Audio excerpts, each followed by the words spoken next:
पाकिस्तान मुस्लिम league नून के रहनुमा आसिम बाजवा और पाकिस्तान तहरीक इंसाफ के रिप्रेजेंटेटिव हैं सीमा अकबर, वो भी हमें ज्वाइन कर रही हैं। बहुत शुक्रिया आप दोनों का। आसिफ साहब, आपसे गुफ्तगू का आगाज़ करना चाहूँगा। इस्तीफ़ों की बात हो रही है पाकिस्तान मुस्लिम लीग नून की जानिब से, पाकिस्तान पीपल्स पार्टी की जानिब से, इवन जो 11 इत्तेहादी आपका है PDM। लेकिन अब बात ये सामने आती है कि इस्तीफ़े जमा कब करवाए जाएंगे, कब तक आपका प्लान है कि इस्तीफ़े आप जमा करवा देंगे? बिस्मिल्लाहिर्रहमानिर्रहीम। आपका बहुत शुक्रिया कि आपने मुझे वक्त दिया।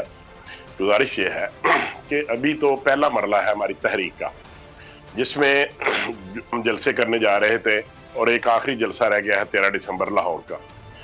और इसी वजह से, इन जलसों की वजह से हुकूमत इतना घबरा चुकी है कि इमरान नियाज़ी साहब ने कल प्रेस वालों को बुलवा लिया और उनके सामने अपनी पोजीशन वादा करने की कोशिश की।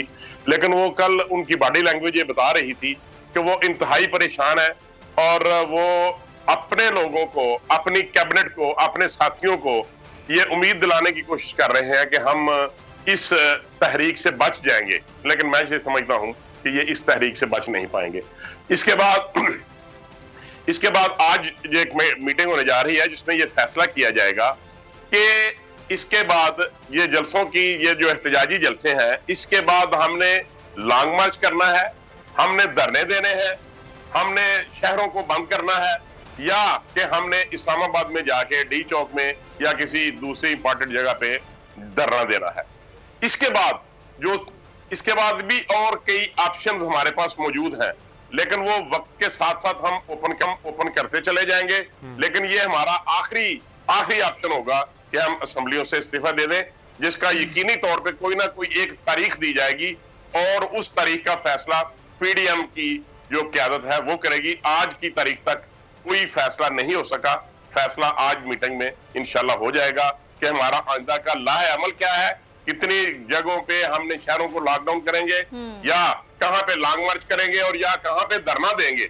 इसके बाद आखिरी ऑप्शन का फैसला आज की जो मीटिंग है वो उसमें किया जाएगा। ठीक है, इस्तीफे आने का सिलसिला शुरू हो गया है। बाजवा साहब, आप हमारे साथ हैं। सीमा, आपसे बात करेंगे। सीमा अनवर हमारे साथ मौजूद हैं कि जो अपोजिशन की हिकमत अमली है PDM की जानिब से, इस्तीफे आने का सिलसिला भी शुरू हो गया है और वज़ीर आज़म इमरान खान ये कहते हैं कि अगर ये लोग इस्तीफे देंगे तो उस पर ज़िमनी इलेक्शन करवा दिए जाएंगे। क्या ये मामला इतना ही सिंपल है?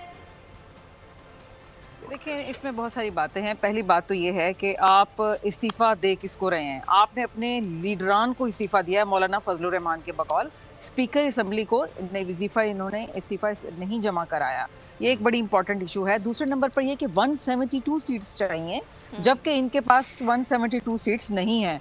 सो अगर ये कम पर करते हैं तो ज़िमनी इलेक्शन ही होना है, वरना हुकूमत का जो ये ख्वाब देख रहे हैं वो तो उलटने वाला नहीं है। सबसे इम्पॉर्टेंट यहाँ पर बात ये होती है कि ये किस मकसद के लिए इकट्ठा हुए हैं। क्या अवाम को बेवकूफ़ बना रहे हैं? एक डिक्लेयर्ड आपका इश्तिहारी, आपका मुजरिम, आप उसको कह रहे हैं कि NRO देकर उसको केसेस को फारिग कर दिया जाए। और सबसे इम्पोर्टेंट ये केसेस बनाए हैं जिसमें इन सारी पार्टियों ने आपस में केसेस बनाए हैं।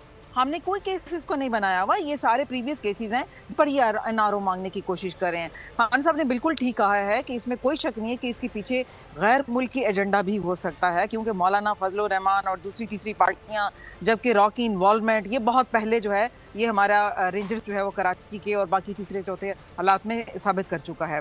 तो मैं ये समझती हूँ कि ये कोई इतना आसान मामला नहीं है। दूसरे नंबर पर यह भी है कि सेनेट का इलेक्शन क्योंकि सर पर है और सेनेट की वजह से क्योंकि ये बुरी तरह उड़ रहे हैं, ये तो साफ नजर आ रहा है। देखिए, इसमें इस वक्त बलूचिस्तान में भी, पंजाब में भी और KPK में तो खैर ओवरऑल आप देख रहे हैं कि हमारी हुकूमत है, तो सेनेट के चांसेस बहुत ज़्यादा हैं इलेक्शन जीतने के। और यहाँ सबसे इंपॉर्टेंट इशू ये भी आता है कि क्या नून लीग खुद भी यूनिट है, क्या उनमें खुद आपस में भी इत्तेहाद है? आप शर्त लगा सकते हैं इस बात पर कि देखिएगा कि अभी चंद दिनों में ही इनके अंदर रिजाइन पर जो है वो कितनी लड़भीड़ शुरू हो जाती है।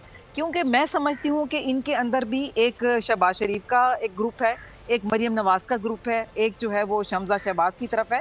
तो इनके तो आपस में ही इतने इख्तलाफात हैं। रिजाइन क्या इन्होंने देने, और पीपल्स पार्टी कभी भी इनका साथ नहीं देगी। आप याद रखिए जब ये रिजाइन का दौर आएगा, क्योंकि कल का भी जो इनका इजलास हुआ है उसमें भी बिलावल भुट्टो साहब ने यही कहा है कि हम रिजाइन की या हम इस तरह की, तो इनका तो साफ नजर आ रहा है कि उनका जो इंक्लाइन है वो थोड़ा डिफरेंट हो चुका है। तो लेकिन अगर ये लोग लॉन्ग मार्च के लिए निकल आते हैं तब क्या सूरत हाल होगी, ये एक बहुत बड़ा सवाल है। आपके पास मैं आऊंगा मैडम, मैं चाहूंगा कि आसिफ बाजवा से एक और सवाल का जवाब ले लूं। आसिफ साहब, आप तो कहते हैं कि आप हुकूमत से बात नहीं करेंगे, लेकिन दूसरी जानिब आपका जो मौक़िफ़ है वो ये है कि आप इदारों की सियासी मुदाखलत के खिलाफ हैं। ये भी आप कहते हैं कि इदारों से बात होगी, हुकूमत से बात नहीं होगी, और इदारे बैठेंगे फिर हुकूमत से बात होगी, तो ये तजाद नहीं है? देखिए, बहुत इंपॉर्टेंट क्वेश्चन है आपका। बात यह है कि कभी जब आज से 20-25 साल पहले इदारे होते थे, एक अदलिया थी, एक मुकन्ना थी और एक इंतजामिया थी। ये 3 पिलर हुआ करते थे स्टेट के, लेकिन आज ये पिलर चेंज हो गए हैं और आज 5 पिलर हैं। एक मुकन्ना है, एक अदलिया है, एक कानून नाफिज करने वाली इंतजामिया है, और आज चौथा जो स्तून है वो मीडिया है, और 5वां स्तून जो है उसको आप एस्टेब्लिशमेंट कह सकते हैं। मैं ये समझता हूं कि ये बिल्कुल दुरुस्त बात है। हमारी क़यादत ने, पीडीएम ने जो कहा कि हम ऐसे इदारों से भी बात करना चाहेंगे जिनका सियासत में रोल प्ले किया जाता है। और क्या ये बात आज रोज़े रोशन की तरह अया नहीं है कि मैंने जो 5 इदारों के नाम लिए हैं वही आजकल स्टेट के स्ट्रांग पिलर हैं, और इसी पर स्टेट जो है वो खड़ी है। और अगर हम आज इस वक्त जब हम पाकिस्तान को बचाने की तहरीक लेके निकले हैं, जब पाकिस्तान की मईशत 5.65 से -1.5 पे आ चुकी है, और गरीब आदमी को उसके खाने के लिए 2 वक्त का खाना मुयस्सर नहीं, लोग बेरोजगार हो चुके हैं, लोगों को इतनी आसमान कीमतें जो है रोजमर्रा की, ठीक है, लेकिन बाजवा साहब ये फरमाइएगा कि आप लोग इस्तीफे देंगे, लॉन्ग मार्च करेंगे, धरना देंगे। धरना तो इमरान खान की जानिब से भी दिया गया था, लेकिन नून लीग की हुकूमत कहीं नहीं गई थी। वो गई थी तो वो पैनामा के चक्कर में चली गई थी। लेकिन आप ये बताइए कि इससे क्या प्रेशर क्रिएट होगा, हुकूमत चली जाएगी, इमरान खान इस्तीफा दे देंगे? मुझे मौका दीजिए जरा। आप पिछले टेन्योर को 2014 की बात को याद कर लीजिए, आपने बड़ा अच्छा किया। सॉरी, बात यह है कि 27 मेंबरान थे अपना तहरीक इंसाफ के। पिछले टेन्योर में 27 इनके मेंबरान कौमी असम्बली थे, जिनमें से 6 लोगों ने रिजाइन नहीं दे। उन्होंने कहा था कि हम इमरान नियाज़ी साहब आपको या स्पीकर साहब को हम रिजाइन नहीं देंगे, हम ये समझते हैं ये हुकूमत सही है और ये चलनी चाहिए। 22 इस्तीफे इन्होंने दिए थे, 21 लोगों ने दिए थे और 22 इमरान नियाज़ी साहब थे। कहां 22 सीटें और कहां 171 सीटें, क्या? और उसके अलावा पंजाब असेंबली से 200। आसिफ साहब, वो भी आपको याद होगा कि एक्सेप्ट नहीं किए गए थे। आपके अयाज सादिक साहब पे बहुत तनकीद हुई थी उस हवाले से भी कि वो एक्सेप्ट क्यों नहीं कर रहे हैं। नहीं, मैं चाहूंगा कि मैं सीमा साहिबा से भी, सर मेरे पास टाइम बहुत कम है, मैं सीमा साहिबा से भी लास्ट क्वेश्चन का आंसर ले लूं। सीमा साहिबा जी, इसका मुझसे जवाब लेने जी। शाह महमूद कुरैशी साहब स्पीकर याद सादिक साहब से मिले थे, जाके उन्होंने रिक्वेस्ट की थी कि आप मेहरबानी फरमा के इस्तीफे हमारे एक्सेप्ट ना करें। ये बात ऑन रिकॉर्ड मौजूद है, और जब हम इस्तीफे देंगे तो इंशाल्लाह कोई बंदा जाके ये नहीं कहेगा। ठीक, आपका पॉइंट आ गया। अब सीमा साहिबा, अब इसके बाद आपकी हुकूमत का लाहेअमल क्या होगा? मतलब कि अगर इस्तीफे की बात हो रही है, अपने कायदीन को ही सही, आप लोगों ने भी इमरान खान को ही दिए थे, कायदीन को ही दिए जाते हैं, आगे का लाहेअमल जो होता है फिर तय करने के बाद वो कौमी असम्बली के स्पीकर को या सेनेट के हवाले से तो बात ही नहीं कर रहे हैं।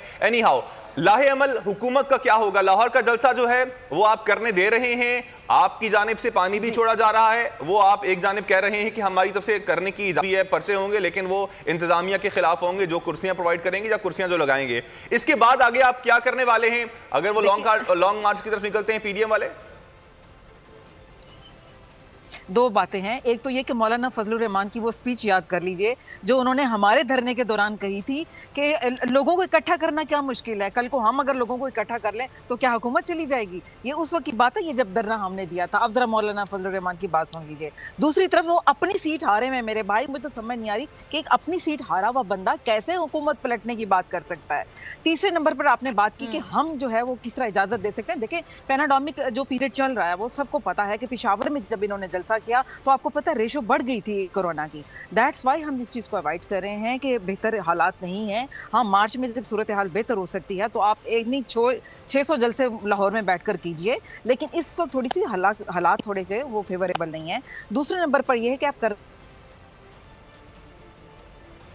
मुझे सिर्फ ये बता दें जो पिछले जलसे किए उनका रिजल्ट क्या आउट हुआ है, सिर्फ मुझे इतनी बात का जवाब दे दें। आपने अभी तक कितने जलसे किए, क्या किसी एक का कोई रिजल्ट पॉजिटिव हुआ कि लोग सड़कों पर निकल आए, क्या आपका साथ मिला? तो ये एक टोटली ड्रामा, टोटली अपने आप को आप प्रोटेक्शन शील्ड एक बेसिकली आप कायम करना चाहते हैं कि हम बच जाएं, कोई मुल्क जाए भाड़ में। इस वक्त सिर्फ आप अपने सेल्फिश सोच के तहत ये सारी करतूत करें, बट याद रखिए कि कभी आप अपने मकसद में कामयाब नहीं होंगे। अल्लाह ताला ने पाकिस्तान को नूर करार दिया है और बिल्कुल ये नूर कायम रहेगा। आपका पॉइंट आ गया, बहुत शुक्रिया आप सीमा अनवर साहिबा, आपने वक्त दिया हमें। आसिफ बाजवा साहब, आपने वक्त दिया बोल न्यूज को, आपका भी। सब्सक्राइब करें और बेल दबाएं ताकि कोई खबर रह न जाए।